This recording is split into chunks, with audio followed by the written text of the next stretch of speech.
ሰላምና ጤና በያላችሁበት ይድረሳችሁ ውድን የተከበራችሁ ቤተሰቦቻችን እንደምን አላችሁልን? ከሁለተኛው የዩቲዩብ ቻናላችን አዲስ ስፖርት ልዩ የተለያዩ ስፖርታዊ ጉዳዮችን ልናካፍላችሁ እነሆ በዕለተ ሰኞ የምሳ ሰዓቱ የስፖርት የመረጃ ሰዓታችን በድጋሚ ተገናኝተናል። ስለምታደምጡን እጅጉን ከልብ አድርገን ነው የምናመሰግነው። የተለያዩ ስፖርታዊ ጉዳዮችን ልናነሳ ዳግም ተገናኝተናል። በተለይ ከዝውውር ጉዳዮች ጋር አያይዘን ትልልቆቹን ክለቦች ማንቸስተር ዩናይትድ፣ አርሰናል፣ ቼልሲ፣ ሊቨርፑል እና ሌሎችም የአውሮፓ ታላላቅ ክለቦችን የተመለከቱ ስፖርታዊ ጉዳዮችን እያነሳን ቆይታን የምናደርግ ነው የሚሆነው። አብራችሁን ስላላችሁ ከልብ አድርገን እናመሰግናለን። ከመሸጋገሪያ በኋላ በድጋሚ ተመልሰን እንመጣለን። አብራችሁኝ እንድትቆዩ በአክብሮት ጋበዝኩኝ።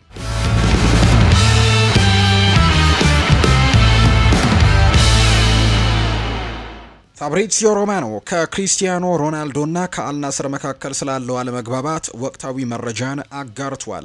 የዝውውር ዜና ባለሙያ የሆነው ፋብሪዚዮ ሮማኖ የፖርቱጋሉ ኮከብ ክሪስቲያኖ ሮናልዶ በአሁኑ ወቅት መበሳጨቱን አምኖ ስለ አልናስሩ ሁኔታም ግንዛቤን ሰጥቷል። የ41 ዓመቱ ተጫዋች በአሁኑ ወቅት ለአልናስር ለመጫወት ፍቃደኛ እንዳልሆነ ኢኤስፒኤን ዘግቧል። ይኸው ምንጭ እንደገለጸው የሮናልዶ በሳዑዲ ፕሮሊግ ክለብ ውስጥም ያለው የረጅም ጊዜ ቆይታ ከፍተኛ ጥርጣሬ ላይ መውደቁን የተነገረው ፋብሪዚዮ ሮማኖ ሮናልዶ በአሁኑ ወቅት ደስተኛ እንዳልሆነ ቢገልጽም ሰዎች ግን ሁኔታውን አጋነው በመመልከት በዚህ ደረጃ ተጫዋቹን ክለቡን ለቆ ስለመሄዱ ማውራት እንደሌለባቸው ነው ያሳሰበው። ፋብሪዚዮ ሮማኖ በዩቲዩብ ቻናሉ ላይ ሲናገርም እንዲህ ብለዋል። ክሪስቲያኖ አሁንም እንደተበሳጨ ልነግራችሁ እችላለሁ። ክሪስቲያኖ በሁኔታው እንደተበሳጨ ቀጥሏል። በሰራሁት ቪዲዮ እንደገለጽኩትም ነገሮችን አናጋናቸው። ክሪስቲያኖ ወደ ሜጀር ሊግ ሶከር ሊሄድ ነው፣ ውሉን ሊያቋረጥ ነው፣ የመሳሰሉት ወሬዎችም ለሁኔታው አጋንነዋል ብሏል። ነገር ግን ወቅታዊ መረጃ ለመስጠት ያክል እንደ እኔ መረጃ ክሪስቲያኖ ሮናልዶ አርብ ዕለት በተደረገው ወሳኝ ጨዋታ ላይ አልተሰለፈም። ሮናልዶ ምንም አይነት ጉዳት ወይም የአካል ብቃት ችግር የለበትም። ስለዚህም ያንን እርሱት። ክሪስቲያኖ ጤናማ ነው። ነገር ግን ልክ ከጥቂት ቀናት በፊት እንደነበረው ሁሉም ከስብስብ ውጪ ነው የሆነው። ለምን ካላችሁኝ፣ ምክንያቱም ክሪስቲያኖ በሳዑዲ ግሩፕ በተለይም በበርካታ የሳዑዲ ክለቦች የበላይነት ባለው የሳዑዲ ኢንቨስትመንት ፈንድ አያያዝ ላይ ቅሬታ ስላለው ነው ብለዋል። ፋብሪዚዮ ሮማኖ ይቀጥልና የኔ ተግባር እየሰማው ያለሁትን መረጃ መንገር ብቻ ነው። የኔ መረጃ እንደሚያመለክተው ክሪስቲያኖ አሁን ባለው ሁኔታና በዚህ የዝውውር መስኮት በተከናወኑ ነገሮች ደስተኛ አይደለም። ሮናልዶ በአልናስር የማይቀጥል ከሆነ ቀጣይ ማረፊያው የት ሊሆን እንደሚችልና ወደ አውሮፓ ይመለስ እንደሆነ ትልቅ ግምቶች መነሳታቸው አይቀሬ ነው። ይህ የፖርቱጋል ኢንተርናሽናል አሁንም ከፍተኛ ብቃት አለው ተጫዋች ነው። በ41 ዓመቱም ቢሆን በትልቅ ክለብና በጠንካራ ሊግ ውስጥም መጫወትን እንደሚችል ያምናል። ሆኖም ግን በአሁኑ ወቅት የእሱን የሰማይ የነካ ደሞዝም ሊከፍሉ የሚችሉ ብዙ ክለቦች አይኖሩም። እንዲሁም ከእግር ኳስ ለመሰናበትም ለተቃረበ ተጫዋች ከፍተኛ ወጪን ማውጣት ለክለቦች እንደሚያሰጋ ጭምር ነው የተናገረው። የባየር ሚኒኩ አማካይ ሊዮን ጎሬትስካ በጥር ወር ከአርሰናል የቀረበለትን ጥያቄ ተከትሎ የእሱ አጨዋወት በፕሪምየር ሊጉ እንደሚስማማ አምነዋል። ይህ የጀርመን ብሔራዊ ቡድን ተጫዋች በአሊያንዝ አሬና ያለው ውልም ወደ ማብቂያው እየተቃረበ ሲሆን ክሪስቲያን ፎልክም ስለ ሁኔታው አዲስ መረጃን ሰጥቷል። እንደ ክሪስቲያን ፎልክ ገለጻም አርሰናል በጥር የዝውውር መስኮት ማብቂያ ላይም ለሊዮን ጎሬትስካ ጥያቄ አቅርቦ ነበር። ተጫዋቹ በውድድር ዘመኑ አጋማሽም መልቀቅ ባይፈልግም ወደ እንግሊዝ የመዘዋወር እድሉ አሁንም ክፍት እንደሆነ ይነገራል። ክሪስቲያን ፎልክ በባየርን ኢንሳይደር አምዱ ላይም እንዲህ ሲል ነው የጻፈው። እውነት ነው፣ አርሰናል የዝውውር መስኮቱ ከመዘጋቱ ጥቂት ቀደም ብሎ ለሊዮን ጎሬትስካም ጥያቄ አቅርቦ ነበር። ይህ ደግሞ ለጀርመናዊው በጣም የሚስብም አማራጭ ነበር። ነገር ግን በዚያ ወቅት በክረምቱ ወይም በጥር የተጫዋቾች የዝውውር መስኮትም ላለመልቀቅ ወስኖ ነበር። አትሌቲኮ ማድሪድም በርን ሲያንኳኳ በኢንስታግራም ገጹ ይፋዊ መግለጫን ሰጥቷል። ሊዮን ጎሬትስካም የሰጠውን ቃል በመጨረሻው ደቂቃ ላይ ማጠፍ ልማዱ አይደለም፣ ለአርሰናልም እንኳን ቢሆን ብሏል።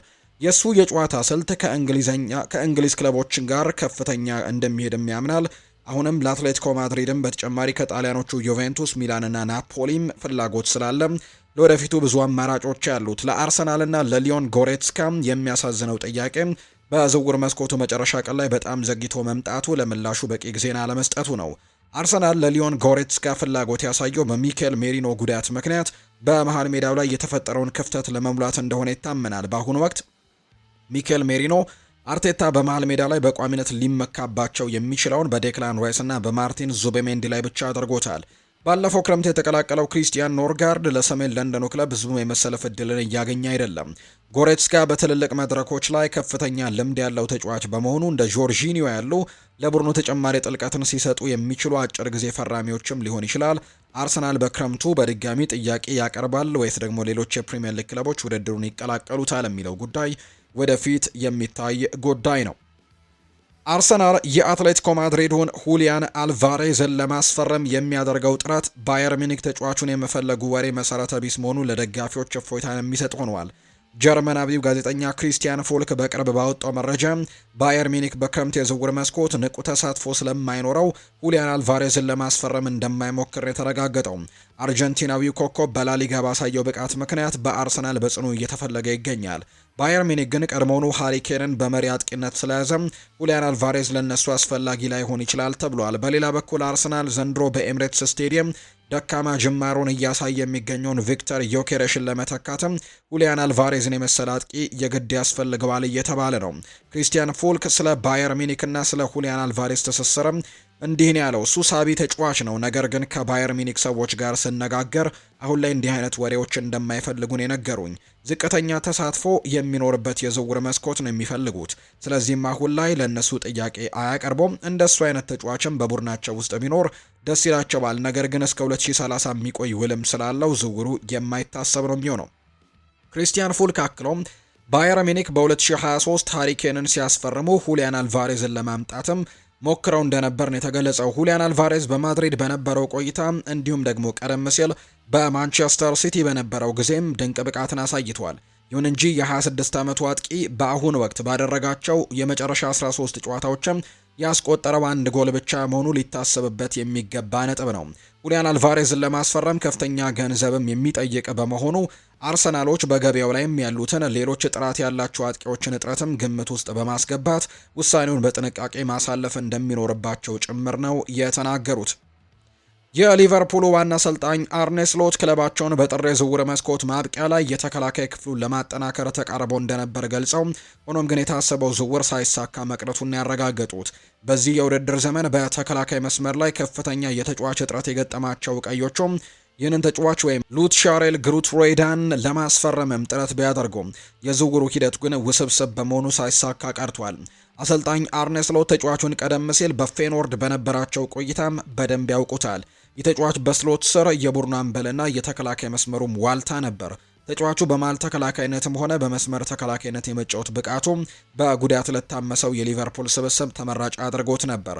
ሆኖም ዝውውሩ እጅግ ውስብስብ አድርጎታል። ይህ ተጫዋች በአሁኑ ወቅትም ከአርቢ ለብዚሽ በውሰት ለሰንደርላንድ እየተጫወተ የሚገኝ በመሆኑ ዝውውሩን ለመፈጸምም የሶስቱንም ክለቦች ስምምነት ማግኘት የግድ የሚል ነው። ሰንደርላንድ ደግሞ በቂ ተተኪ ለማግኘት ጊዜ ስላልነበረው ዝውውሩ ሊሰናከል እንደቻለ የተነገረው። ሊቨርፑል ለአጭር ጊዜ መፍትሄ ከመጨነቅ ይልቅ ወደፊት ላይ ለማተኮርም ወስኗል። በዚህም መሰረት የ20 ዓመቱን ተስፈኛ ተከላካይ ጀረሚ ዣኩን ከስታድ ሬንስም በ60 ሚሊዮን ፓውንድ ለማስፈረም ስምምነት ላይ ደርሰው አጠናቀውታል።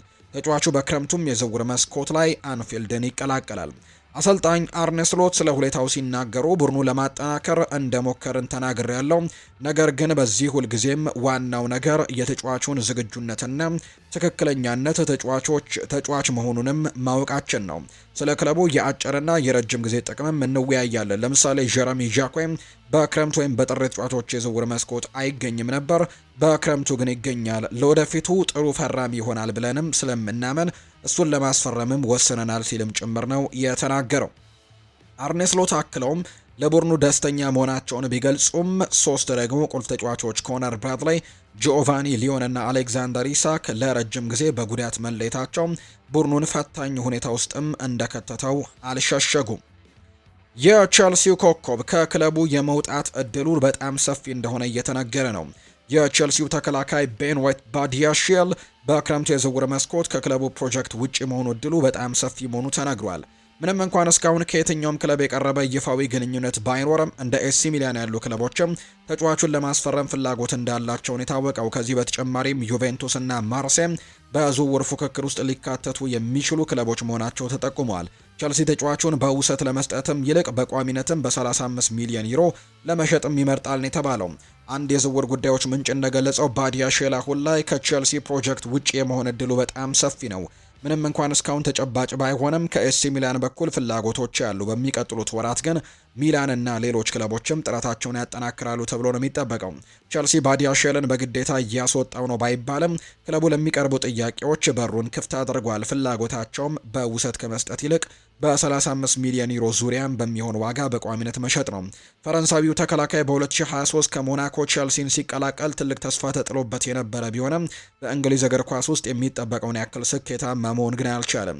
ቼልሲ ባዲያሼልን ለመሸጥ መወሰኑን ተከትሎ አዳዲስ ተከላካዮችን መፈለጉን ይቀጥላል። ቀደም ሲል ጀረሚ ጃኩዌን ለማስፈረም ጥረት ቢያደርጉም በሊቨርፑል መሸነፋቸው የሚታወስ ነው። በአሁኑ ወቅት የኖቲንግሃም ፎረስቱ ተከላካይ ሙሪሎ ከቼልሲ ጋር ስሙ እየተያዘ ያለ ተጫዋች ነው። ክለቡ በሚቀጥሉት ሳምንታትም ሌሎች አማራጮችን እንደሚመለከት ነው የሚጠበቀው። በአስተን ቪላ ቤት አስደናቂ እድገትን እያሳየ የሚገኘው ሞርጋን ሮጀርስ በአሁኑ ወቅትም በፕሪሚየር ሊጉ በከፍተኛ ሁኔታ ከሚፈለጉ ወጣት ተሰጥኦዎች አንደኛው ነው። እንደ ቲም ቶክ ዘገባ ከሆነ ቼልሲ የ23 ዓመቱን ተጫዋች ላይም ከፍተኛ ፍላጎት ካላቸው የሊጉ ትልልቅ ክለቦች መካከል አንደኛው ነው። ቼልሲ ሞርጋን ሮጀርስን በቦታው ከዓለማችን ምርጥ ተጫዋቾች አንዱ የመሆን አቅም እንዳለው ያምናል። የቼልሲ አድናቆት የቆየና እውነተኛ እንደሆነ ይነገራል። ክለቡ ሞርጋን ሮጀርስን በከፍተኛ ደረጃ ለመጫወት የሚያስፈልገው አካላዊ ጥንካሬና ቴክኒካል ብቃት እንዳለውም ያምናል። የክለቡ ስካውቶች በተጫዋቹ ግብ የማስቆጠር ብቃት ላይ ብቻ ሳይሆን በተለያዩ ቦታዎችም ከፊት አጥቂ ጀርባ፣ በክንፍና በመሃል ሜዳ ላይ ተለዋዋጭ ሆኖ መጫወት መቻሉ ተመራምረዋል። ሮጀርስም የሚከታተለው ቼልሲ ብቻ አይደለም፣ ማንቸስተር ዩናይትድ፣ አርሰናል እና ማንቸስተር ሲቲም ሁኔታውን በቅርበት እየተከታተሉት ነው የሚገኘው።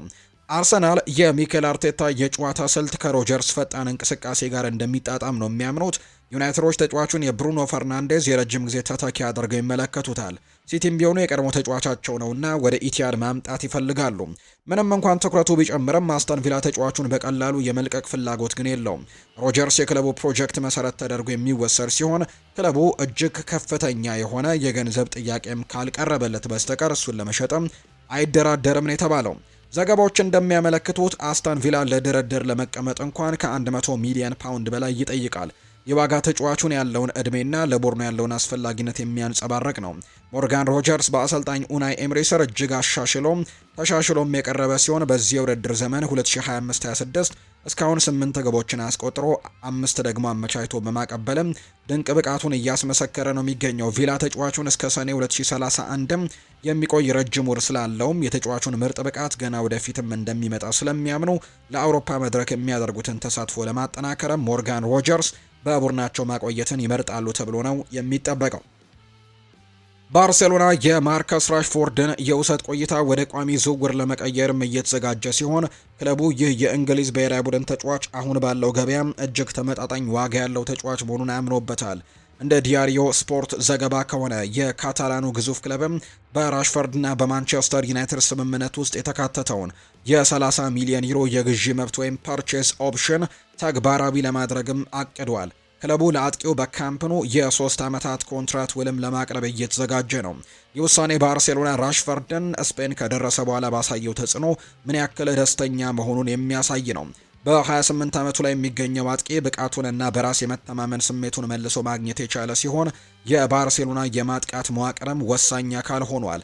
ራሽፎርድ በዚህ የውድድር ዘመን ባደረጋቸው 33 ጨዋታዎች በ23 ግቦች ላይ ቀጥተኛ ተሳትፎን ጎልና አሲስት ማድረጉ ነው የተነገረው። ክለቡ እሱን በቋሚነት ማስፈረሙ በስፖርታዊም ሆነ በፋይናንስ ረገድም አትራፊ መሆኑን እንዲያምን አድርጎታል። የባርሴሎና የተጫዋቾች ምልመላ ቡድን የ30 ሚሊዮን ዩሮ ክፍያውን እንደ ትልቅ እድልም ነው የሚመለከቱት። በተለይም በገበያው ላይ ጥራት ያላቸው አጥቂዎች እጥረት ባለበትና የተረጋገጠ ብቃት ያላቸው አጥቂዎች ዋጋ እጅግም ናኝቶ በሚገኝበት በአሁኑ ሰዓት እንደ ራሽፎርድ ያለ ልምድ ያለውና ውጤታማ ተጫዋች በዚያ ዋጋ ማግኘትም የማይታሰብ እንደሆነ ያምናሉ። ራሽፎርድ በማጥቃት መስመሩ ላይ በየትኛውም ቦታ የመጫወት ብቃቱ ለባርሴሎና ትልቅ የታክቲክ ተለዋዋጭነትን ሰጥቷል። በሁለቱም ክንፎች ወይም በመሃል አጥቂነትን መጫወት መቻሉ እንዲሁም በቅርብ የውድድር ዘመናትም በቡድን ውስጥ ጎልቶ የታጣውን የፍጥነትና የቀጥተኛነት መጨመሩ ለዝውውሩ መሳካትም ትልቅ ምክንያት ሆኗል። ከማንቸስተር ዩናይትድ አንጻር ይህ ዝውውር ጥሩ የመለያ መንገድ ነው። ራሽፎርድ ከክለቡ አካዳሚ ውጤት ቢሆንም በኦልትራፎርድ የነበረው ቆይታ ግን በቋሚነት ብቃቱ ላይ ባለማሳየቱ እናም አቅጣጫ በመጥፋቱ ነገሮችም ነበሩበት። ወደ ባርሴሎና ያደረገው የውሰት ዝውውርም ራሱን እንደገና እንዲያገኝም የታሰበ ነበር። ምንም እንኳን በስፔን እያሳየ ያለው መነቃቃት በአንዳንድ የዩናይትድ ደጋፊዎች ዘንድ ቁጭትን ቢፈጥርም የዝውውር ክፍያውና የደሞዝ ወጪ መቀነሱ ግን ማንቸስተር ዩናይትድ ቡድኑን በአዲስ መልክ ለመገንባትም ለሚያደርገው ጥረት ዝውውሩን ሳቢ እንዳደረገው ነው እየተገለጸ የሚገኘው። የሊቨርፑል አማካይ ዶሚኒክ ሶቦስላይ በአንፊልድ አዲስ ውል ለመፈረም እጅግ ከፍተኛ ደሞዝ እየጠየቀ መሆኑን የሚያሳዩ መረጃዎችም እየወጡ ነው የሚገኘው። ይህ የሃንጋሪ ብሔራዊ ቡድን አምበል በዚህ የውድድር ዘመን ለሊቨርፑል እጅግ ወሳኝ ከሆኑ ተጫዋቾች አንደኛው ነው። አብዛኛው ደጋፊም ተጫዋቹን የተሻሻለ አዲስ ውል እንደሚገባውና እሱን በክለቡ ማቆየትም አስፈላጊ መሆኑን ይስማማሉ። ሆኖም ግን እንደ ሃንጋሪው የዜና ምንጭ ብሊክ ዘገባ ከሆነ ሶቦስላይ በሳምንት እስከ 300,000 ፓውንድ ገደማ ደሞዝም ያገኛል። ከአንፊልድ ዎች የተገኘው ተጨማሪ መረጃ እንደሚያመለክተው ሶቦስላይ በአሁኑ ወቅትም በሳምንት ከ120,000 እስከ 150,000 ፓውንድ አካባቢም ያገኛል። ይህ ማለት አሁን እየተጠየቀ ያለው ደሞዝም የወቅቱን ክፍያውን ከእጥፍ በላይ የሚያሳድግ ነው። ሊቨርፑል ሶቦስላይ በአንፊልድ ለማቆየት የሚችለውን ሁሉ ማድረግ ቢኖርበትም እሱ እየጠየቀ ያለው ከፍተኛ ገንዘብን መክፈል ግን ፈታኝ ሊሆንባቸው ይችላል። የአንፊልድ ዎች ዘገባ እንደሚያሳየው በሳምንት 300,000 ፓውንድ መክፈል ተጫዋቹን ከክለቡ ከፍተኛ ተከፋይ ከሆነው አሌክዛንደር ኢሳክም በላይ ያደርገዋል። ሶቦስላይ በዚህ የውድድር ዘመን ካሳየው ድንቅ ብቃት አንጻር ይህ ክፍያ የሚገባው ነው የሚሉ ቢኖሩም በሌላ በኩል ደግሞ እንዲህ አይነት ከፍተኛ የደሞዝ እርከን ውስጥም ከመግባት ይህንን ብቃት ለረጅም ጊዜ በተከታታይ ማሳየትም ይጠበቅበታል የሚሉ ወገኖችም አሉ። ሶቦስላይ በዚህ የውድድር ዘመን እስካሁን ከመሃል ሜዳ ተነስቶ 10 ግቦችን አስቆጥሮ 6 ደግሞ አሲስቶችን ማድረግም ችሏል። ባለፈው የውድድር ዘመን ያስመዘገበው የጎል ብዛትንም ማሳካት ችሏል። የ25 ዓመቱ አማካይ አሁን ላይ በብቃቱ ጣሪያ ላይ የሚገኝ ይመስላል። ይህም በሌሎች ትልልቅ ክለቦችም ዘንድ ተፈላጊ እንዲሆን አድርጎታል። ሶቦስላይ በመሃል ሜዳ ላይ የተለያዩ ሚናዎችን መወጣት ከመቻሉም በላይ በአሰልጣኝ አርኔ ስሎት ስር አስፈላጊ ሆኖ ሲገኝም በቀይ መስመር ተከላካይነትም ተሰልፎ ጥሩ ነገሮችን ማድረግ የሚችል አይነት ተጫዋች ነው። የሊቨርፑል አመራሮች የተጫዋቹን ጥያቄ ተቀብለው ውሉን ያራዝሙ ወይስ ደግሞ የደሞዝ ስኬሉንም ለመጠበቅ ሲሉ ሌላ አማራጭም ይፈልጋሉ ወይ? ወደፊት የሚታይ ጉዳይ እንደሆነ ነው መረጃዎቹ የወጡት። ኒውካስል ዩናይትድ የሊቨርፑልን አንጋፋ ተከላካይ አንድሬው ሮበርትሰንን ለማስፈረም ከሚፈልጉ ክለቦች አንደኛው ሆኗል። ኒውካስል ዩናይትድ የሊቨርፑልን የግራ መስመር ተከላካይ አንድሬው ሮበርትሰንን በክረምቱ የዝውውር መስኮት ለማስፈረም ፍላጎት ካሳዩ ክለቦች መካከል አንደኛው ነው። የስኮትላንዳዊ ተከላካይ በአንፊልድ እጅግ ስኬታማ ቆይታ የነበረው ቢሆንም በዚህ የውድድር ዘመን ግን በመደበኛው አስተላለፍ ውስጥ በነበረው ቦታ እየጠበበ መጥቷል። ይህም በጥር ወር የዝውውር መስኮት ቶትናም ተጫዋቹን ለማስፈረም ጥረት እንዲያደርግ ምክንያት ሆኖ ነበር። ሮበርትሰን በጥር ወር ሊቨርፑልን ሳይለቅ ቢቆይም አሁን ላይ ግን ኒውካስልን ጨምሮ ሌሎች ክለቦችም ቦታውን በቅርበት እየተከታተሉት ይገኛሉ። ሮበርትሰን በክረምት ሊቨርፑልን የመልቀቁ ነገር የማይቀር ይመስላል። ምክንያቱም ክለቡ አዲስ ውል የማቅረብ ፍላጎት ያለው አይመስልም። አሰልጣኝ አርነ ስሎት ወጣቱን ሜሎስ ኪርኬዝን እና ቀዳሚ ምርጫቸው እያሰለፉት ቢሆንም በመሆኑም በክረምቱ ወቅት ሮበርትሰን እና ደግሞ ሊቨርፑል መለየታቸው ለሁለቱም ወገኖች ጠቃሚ እንደሆነ ነው የሚታመነው። ሮበርትሰን በሊቨርፑል ቆይታው 2 የፕሪሚየር ሊግ ዋንጫዎችንና የቻምፒየንስ ሊግ ዋንጫን አሸንፏል። በየርገን ክሎፕ ስርም እንዲሁ ባለፈው የውድድር ዘመን ሊቨርፑል የሊጉን ዋንጫ ሲያነሳ እጅግ ወሳኝና ቋሚ ተጫዋችም ነበር። የቶተናም ፍላጎት ሮበርትሰን አሁንም ቢሆን ለማንኛውም የፕሪሚየር ሊግ ክለብም ግልጋሎት መስጠት እንደሚችል ማሳያ ነው። ኒውካስል ይህንን ልምድ ያለው ተጫዋች ማስፈረሙ ትልቅ ጥንካሬ ሊሰጠው ይችላል። ይሁን እንጂ በክረምቱ እንደ አስተን ቪላና ሴልቲክ ያሉ ክለቦችም ተጫዋቹን ለማስፈረም ፉክክር ውስጥ ስለሚገቡ ኒውካስል ተጫዋቹን ለማሳመን ጠንካራ ጥረትም ማድረግ ይኖርበታል። ለሮበርትሰን የልጅነት ክለቡ የሆነው ሴልቲክ የሚስብ አማራጭም ሊሆን ቢችልም የኒውካስል አሁን ያለው ፕሮጀክትና የቅዱስ ጄምስስ ፓርክ ወይም የሴንት ጄምስስ ፓርክ ድባብም ተጫዋቹን ሊስበው እንደሚችል ነው በርካቶች ግምቶቻቸውን ያስቀመጡት። እንደ ፉትቦል ኢንሳይደር ዘገባ ከሆነ ክሪስታል ፓላስ ተጫዋች በአጥቂው ዣን ፊሊፕ ማቴታ ላይ ከፍተኛ ቁጣ አድሮባቸዋል። ፈረንሳዊው አጥቂ ክለቡን ለቆ ለመውጣት ከፍተኛ ግፊት ሲያደርግ የነበረ ሲሆን በጣሊያኑ ኤሲ ሚላን እሱን ለማስፈረም በግንባር ቀደምትነት ይጠቀስ ነበር። ማቴታ አዲስ ፈተናን እንደሚፈልግና የእሱን ፍላጎት ሊያሟላ የሚችል ክለብ መቀላቀል እንደሚፈልግ ለፓላስ አመራሮች በግልጽ አስታውቆ ነበር። ሆኖም የገጠመው የጉልበት ጉዳት ግን ወደ ሲሪኤው ለማምራት የነበረውን ህልም አሰናክኖበታል። ተጫዋቹ አሁን ላይ በፓላስ ቤት ለመቆየት የተገደደ ሲሆን ለጉዳቱም ቀዶ ጥገና ሊያስፈልገው ስለሚችል የወደፊት ቆይታው አጠራጣሪ ሆኗል። የእሱ ድርጊት ደጋፊዎችን ብቻ ሳይሆን በመልበሻ ክፍል ውስጥም ያሉ የቡድን አጋሮቹንም ቅር አሰኝቷል። የቀድሞ የማንቸስተር ዩናይትድ ዋና ስካውት ሚኪ ብራውን ለፉትቦል ኢንሳይደር እንደተናገሩት በክለብ ውስጥ ያሉ ተደማጭነት ያላቸው ተጫዋቾችም በዣን ፊሊፕ ማቴታ ድርጊትም ደስተኛ አይደሉም። ሚኪ ብራውንም ሲገልጸው ማቴታ ነገሮችን በያዘበት መንገድ በፍጹም አልስማማም። ምን ያክል ደሞዝ መከፈል እንዳለበትና የትኞቹ ክለቦች እንደሚፈልጉት ሲናገር ቆይተዋል። ነገር ግን ክሪስታል ፓላስ እዚህ ደረጃ ላይ እንዲደርስ ምክንያት መሆኑን የዘነጋው ይመስላል። ከኖቲንግሃም ፎረስት ጋር ለተደረገው ጨዋታም ጭንቅላቴ ዝግጁ አይደለም በሚልም ለመጫወት ፈቃደኛ አልሆነም። ልምምድም እያደረገ እንዳልሆነ የሚጠቁሙ መረጃዎች አሉ። ይህ በቡድኑ ላይ አሉታዊ ተጽዕኖች ይኖረዋል። አሁን በክለብ ውስጥ ያሉ ጠንካራ ተጫዋቾች በሱ ላይ ደስተኛ አይደሉም። ሚኪ ብራውን አክሎም ክለቡ አሁን ላይ ስትራንድ ላርሰንን በማስፈረሙ ማቴታ ጉዳቱ ድኖ ቢመለስ እንኳን ወደ ቋሚ አስተላለፍ መመለስ ሊከብደው እንደሚችል ነው የጠቆመው። ማቴታ በሴልኸርስት ፓርክ በደጋፊዎች በእጅጉ የሚወደድ ተጫዋች ነበር። ባለፈው የውድድር ዘመን ፓላስ የኤፍኤ ካፕ እና የኮሚሽን ዋንጫዎችን እንዲያነሳ ትልቅ አስተዋጽኦን አድርጓል። እሱ የፓላስ ዘመንም አካል ቢሆንም የዘንድሮ ድርጊቱ ግን በደጋፊዎችና በተጫዋቾች ዘንድም መጥፎ ትዝታን ጥሎ ነው ያለፈው። አጥቂው አሁን ላይ ከቡድን አጋሮቹ ጋር ያለው ግንኙነት እንደገና ለመገንባትና ለክለቡ ያለውን ክብር ለማሳየትም ትልቅ ስራ ይጠብቀዋል። ክለቡን የመልቀቅ ፍላጎት ቢኖረውም እንደ ኤብሪቼ ኢዜ ሁሉ በክብርና በጥሩ ስሜት ሊለያይ ይገባ እንደነበር ነው መረጃዎቹ የበጡት። ሊድስ ዩናይትድ የማንቸስተር ሲቲውን ግብ ጠባቂ ጄምስ ትራፎርድን በክረምቱ የዝውውር መስኮት ለማስፈረም ጥረት ከሚያደርጉ ክለቦች አንደኛው ነው። የ23 ዓመቱ ግብ ጠባቂ ባለፈው ክረምትም የማንቸስተር ሲቲን ከተቀላቀለ በኋላ ብዙ የመሰለፍ እድልን አላገኘም። አሁን ያለው ሁኔታ በፍጥነት የማይቀየር ከሆነ በክረምቱ የበርካታ ክለቦችን ትኩረት መሳቡ አይቀሬ ነው። የሊድስ ዩናይትድ አሰልጣኝ ዳንኤል ፈርካ የግብ ጠባቂ ክፍላቸውን ለማጠናከር ከፍተኛ ፍላጎት ያላቸው ሲሆን እንደ ቲም ቶክ ዘገባ ትራፎርድ ደግሞ በክለቡ እቅድ ውስጥም ከተካተቱት ስሞች አንደኛው ነው። ይሁን እንጂ የእንግሊዝ ከ21 ዓመት በታች ብሔራዊ ቡድን ግብ ጠባቂ በቶተንሃም እና አስተን ቪላ ጭምር የሚፈለግ በመሆኑ ሊድስ ተጫዋቹን ለማግኘት ከባድ ያደርገዋል። ጄምስ ትራፎርድ በፔፕ ጓርዲዮላ ቢደነቅም ማንቸስተር ሲቲን ግን ሊለቅ የሚችልበት እድል አለ። ትራፎርድ በቀድሞ ክለቡ በርንሌ በነበረው ቆይታ ድንቅ ብቃቱን ያሳየ ሲሆን ወደ ኢቲሃድ ስቴዲየም ሲያመራ የክለቡ ቀዳሚ ግብ ጠባቂ ለመሆን አልሞ ነበር። አሰልጣኝ ፔፕ ጓርዲዮላ ትራፎርድን ድንቅ ግብ ጠባቂ ሲሉ ቢገልጹትም በተግባር ግን የሲቲ ቁጥር 1 ግብ ጠባቂ ጣሊያናዊው ጂያንሉጂ ዶናሩማ ነው። ዶናሩማ በትልልቅ መድረኮች የተመሰከረለት ግብ ጠባቂ በመሆኑ ትራፎርድ በሲቲ ቤትም የመሰለፍ እድሉን ማግኘቱ አስቸጋሪ አድርጎበታል። ትራፎርድ ወደ ሲቲ በማምራቱ ሳይጸጸት አይቀርም። በመሆኑም ቀጣዩ ክለቡን ሲመርጥም በቋሚነት መጫወት የሚችልበት መሆኑን ማረጋገጥ ይኖርበታል። በትራፎርድ በኩል አስተማማኝ ምርጫ ሊሆንም ይችላል ሊድስ ዩናይትድ። እሱ ከካርል ዳርሎ እና ከኢላን ሜስሊየር የተሻለ አማራጭ እንደሚሆን ይተማመናል።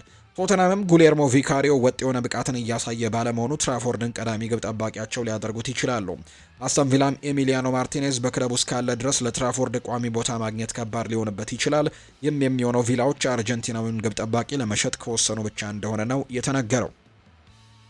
ኒውካስል ዩናይትድ በክረምቱ የዝውውር መስኮት ከፍተኛ እንቅስቃሴ ለማድረግም እየተዘጋጀ ሲሆን የስፖርት ዳይሬክተሩ ሮስ ዊልሰንም እንዲሁ ክለቡን በሚያጠናክሩ ቁልፍ ቦታዎች ላይ ስራዎችን መጀመራቸውን የተዘገበው። እንደ አይኒውስ ዘገባ ከሆነ ማክፓይሶቹ በቡድናቸው ላይ ከፍተኛ ኢንቨስትመንቶችን ለማድረግም እየተዘጋጁ ሲሆን አሰልጣኝ ኤዲ ሆም ከፍተኛ የገንዘብ ድጋፍ እንደሚደረግላቸው ይጠበቃል። በክለብ ውስጥ ያሉ ምንጮች እንደገለጹት አሁን ላይ ተከታታይ ስብሰባዎች እየተካሄዱ ሲሆን ምን ማድረግ እንደሚፈልግ ግልጽ እቅድ አለን ሲሉ ነው የተናገሩት። እንደ ዘገባው ከሆነ ኒውካስል ቢያንስ 6 አዳዲስ ተጫዋቾችን ለማስፈረም ያለመ ሲሆን ትኩረት ያደረገባቸው ቦታዎችም የሚከተሉት ናቸው። አዲስ ግብ ጠባቂም ዋነኛው ነው። እንደ አማራጭ ከሚጠቀሱት መካከልም ጄምስ ትራፎርድ ይገኝበታል። መሀል ተከላካይ ላይ ለፋቢያን ሼር ተተኪ የሚሆን ተከላካይን ያስፈርማሉ። ወጣት ተከላካይ የግራ መስመር ላይም ለሉዊስ ሆል ድጋፍ የሚሆን ተጫዋችን ይፈልጋሉ። አማካይ ላይ የፈጠራ ብቃት ያለው በመሃል ሜዳ ላይ ጉልበትን የሚጨምር፣ በአጥቂ መስመሩ ላይ ደግሞ ተጨማሪ ጥንካሬን የሚሰጥ ተጫዋች ማስፈረም ይፈልጋሉ። ክለቡ ቀደም ሲል የሬምሱን ፓትሪክ ዛቢን ላይ ያለውን ፍላጎት የነበረ ቢሆንም ተጫዋቹ በቅርቡ ፓሪስ ኤፍሲን በመቀላቀሉ አሁን ላይ ዝውውሩ አይታሰብም። ኒውካስል በዚህ የውድድር ዘመን 2025-26 ፈታኝ ጊዜን እያሳለፈ ሲሆን በሊጉ የደረጃ ሰንጠረዥም በ11ኛ ደረጃ ላይ ተቀምጧል። በክለቡ ዋና አጥቂ አሌክዛንደር ኢሳክ ወደ ሊቨርፑል በ145 ሚሊዮን ዩሮ መሸጡን ተከትሎ ለተጫዋቹ ተገቢውን ተተኪ ባለመገኘቱ ለውጤቱ መበላሸት ምክንያት ሆኗል። በመሆኑም ከአሌክዛንደር ኢሳክ ሽያጭ የተገኘው ገንዘብ በክረምቱ የዝውውር መስኮት እንደሚጠቀሙበት ነው የሚጠበቀው። በተጨማሪም ክለቡ እንደ ሳንድሮ ቶናል ያሉ ኮከቦችን ላለማጣትም ከፍተኛ ጥረት ማድረግ ይኖርበታል። ቶናሊ በአርሰናል፣ በዩቬንቱስ፣ በማንቸስተር ዩናይትድ፣ በሪያል ማድሪድ ጭምር የሚፈለግ ሲሆን እንደ ቲሮ ሊቨርማንቶና ሉዊስ ሆልም ያሉ ተጫዋቾችም የወደፊት ቆይታቸው እርግጠኛ እንዳልተኮነባቸው ነው መረጃዎቹ የበጡት። ውድና የተከበራችሁ ቤተሰቦቻችን ከሁለተኛው የዩቲዩብ ቻናላችን አዲስ ስፖርት ልዩ ለዛሬ ያዝንላችሁ አዳዲስ ስፖርታዊ ጉዳዮቻችን እነዚህን ነው የሚመስሉት። ስላደመጣችሁን፣ ስለተከታተላችሁን፣ ቆይታችሁን ከኛ ጋርም ስላደረጋችሁ እጅጉን ከልብ አድርገን ነው የምናመሰግነው። ፉአድ ባሩ የዛሬውን ፕሮግራም እየመራው ከእናንተ ጋር ቆይታን አድርጌያለሁ። በቀጣይ ፕሮግራሞቻችን ሌሎች ስፖርታዊ ጉዳዮችን፣ ሌሎች አዳዲስ መረጃዎችን አካተን በድጋሚ ተመልሰን የምንገናኝ ይሆናል። ስላደመጣችሁኝ፣ ስለተከታተላችሁኝ፣ ቆይታችሁ ከኛ ጋር ስለነበር ከልብ አድርጌ ያመሰገንኩኝ። መልካም ጊዜ መልካም ቀን እንዲሆንላችሁም ነው በአክብሮት የምመኘው።